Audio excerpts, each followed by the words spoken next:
guys, welcome back to my channel. If you're new, my name is Sarah and this is My Blessed Kitchen. In today's video, I'm going to show you how to make a delicious homemade red velvet cake. And if you want to know how to make this delicious dessert, let's get started. Alright, let's go ahead and get started on our ingredients. We'll need 2½ cups of all-purpose flour, 2 tablespoons of cocoa powder, 1 teaspoon of baking soda, and 1/2 teaspoon of salt, 1 stick of butter at room temperature, 1 1/2 cups of sugar, 2 eggs, 2 teaspoons of vanilla extract, 3/4 cup of vegetable oil, 1 cup of milk at room temperature with 1 teaspoon of white vinegar. Alright, with the hand mixer or stand mixer, we're going to go ahead and add in our stick of butter, our sugar, 2 eggs, our vanilla, milk, and oil. We're just going to give it a good mix until it comes to a creamy consistency. Alright, and we'll have it on low. Alright, we'll go ahead and add in the flour. Go ahead and sift your ingredients, your dry ingredients. Go ahead and sift it. Add your cocoa powder, your salt, and your baking soda. The cocoa powder gets real bally, so make sure that's taken care of. Alright, we'll go ahead and mix until everything is incorporated, okay? We'll check on it in a bit to make sure the sides don't need scraping down.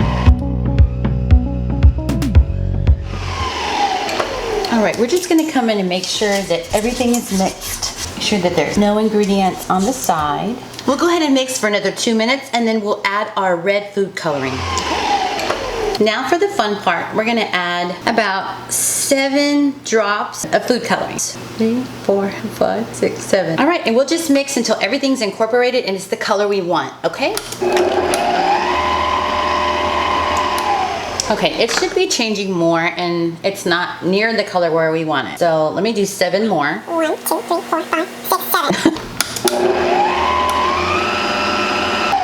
All right, actually we put 35 drops in there, and I don't know if because I'm using the food coloring from the grocery store. There's some gel food coloring that's really good, but this is good enough. This is the color I got from this. It's not as red as I wanted it, but hey, it'll work. I line my pans with parchment paper, and then on the sides, I'll just spray with Pam. I'm just using this butter spray, just whatever you have. And also, instead of getting the scales out and weighing your pans, just try to get a ladle and see if you can get an equal amount on both pans. So that's one for this guy. So we're just gonna do this until equal portions on both, okay? There, we should be even. That's as close as you can get without weighing, and you won't have one that's lopsided. And if you do get one that's lopsided, then hey, it's okay. You're at home. You're not selling these cakes. They're just delicious, and you want them to look as pretty as you can, but just make sure everything is pretty even. We're just getting all the air bubbles out. See that?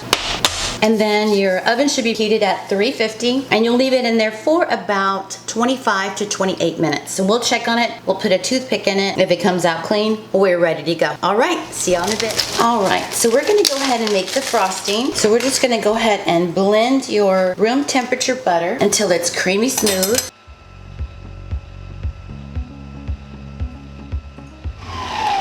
Okay, now the butter's all mixed up, we're gonna get our room temperature cream cheese and add that in there as well.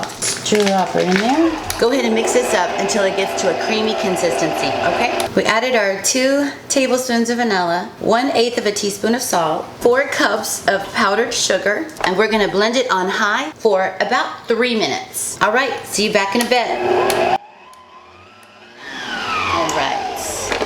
This is definitely the consistency that we're looking for. Can you see that? It's beautiful, it's fluffy, and super delicious. All right, our cakes are done. I had to put it in the fridge because they were a huge dome. So I just took them out and just put them directly into the fridge. Now they flattened out a whole lot, and that's what we're looking for. On your cake stand or your whatever you're gonna put your cake on, just smear a little bit on the bottom. I'm gonna put it flat side down, put a big layer of icing here between the 2 cakes. Okay, just a thick layer of the icing. If it goes over the edges, that's fine because we are going to, frost the edges as well. So now we'll go ahead, pull the other one out, and we're gonna do the flat side up. So I just put a big blob on top, and then get your spatula or your spoon. If he's moving around, just put him back in his position. Remember, there's no right or wrong way. It just depends on what you like.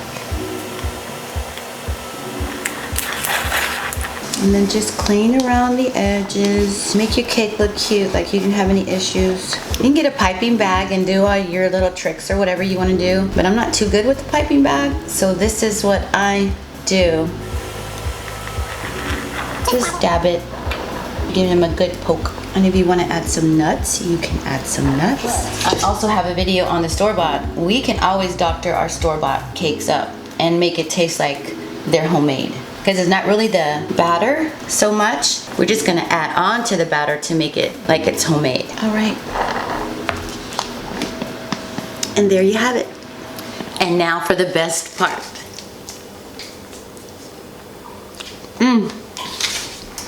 That is so delicious. And I'm so excited for you to try this recipe. The moistness of this cake is beautiful. My dog's licking the bowl. Super delicious, super moist, and just perfect. Don't be intimidated by making a homemade cake. So I do hope you give this recipe a try. And don't forget to like, subscribe, and comment. And I look forward to seeing you on the next time. From my blessed kitchen to yours.